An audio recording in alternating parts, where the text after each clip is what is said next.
Magandang hapon mga idol. Ito steel window, gagawin natin sliding. Ayan ho. So umpisahan na natin. Marami ako kasi lamok kaya pagawa sila ng sliding na may screen. So ito kasi ginagawa ko tinatanggal ko itong mga ventilasyon ng steel window. Saka yung mga bakal na yan, yung grills, tatanggalin din natin yan para daw hindi sagabal sa paglinis. Pero yung mga iba hindi na nila tinatanggal yan para safe daw sila, may grills na. Pero ito naman, kasi may grills naman na sa gate, wala naman ng basta-basta makakapasok dito. So ayan, pwedeng tanggalin ito para hindi sagabal.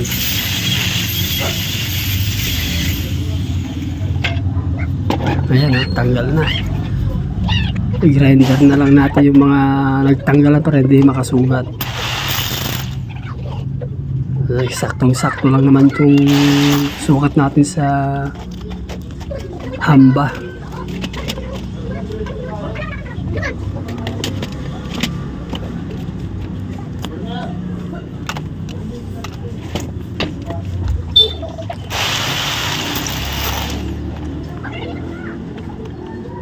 Sobrang dami daw ng lamok pag hapon, kaya ginagawa nila nakasara lang yung steel window nila, walang pasok, walang hangin na pumapasok. Ito, suggestion, sliding with screen.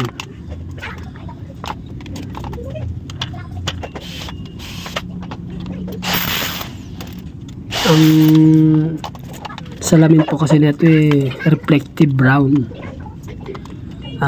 One-way mirror. Hindi makikita sa tao sa loob, pero pag nasa loob ka, kita ang tao sa labas. So ayan po, parang salamin yan sa may harapan. Ayan, okay na.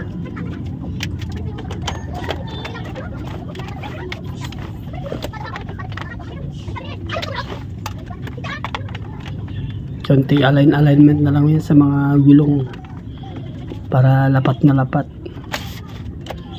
para pag may aircon ka, hindi basta-basta sisingaw kung may awang. Kailangan saktong-sakto siya sa rubber, lapat na lapat. Dito lang naman sa gulong ang adjustment niyan. Pag tabingi, dito ka sa gulong magdidepende. Ayan po.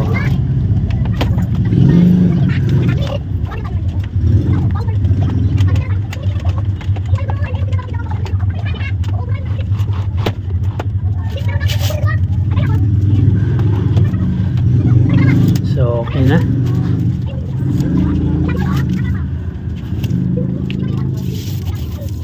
Pwede na natin isilat to.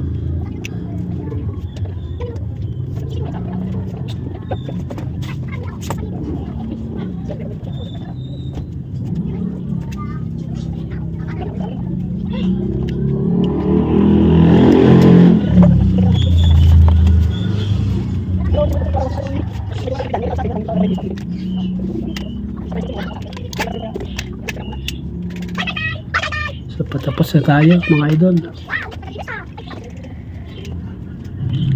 Ayan po, may screen na po yan, ikabit na sa loob. Bale, ang jam natin dyan with screen. Ang ginamit natin yung screen dyan, hard mesh, yung matibay. Ayan po, tapos na mga idol. So ayos na mga idol, thank you. Next time ulit. Okay na po, thank you.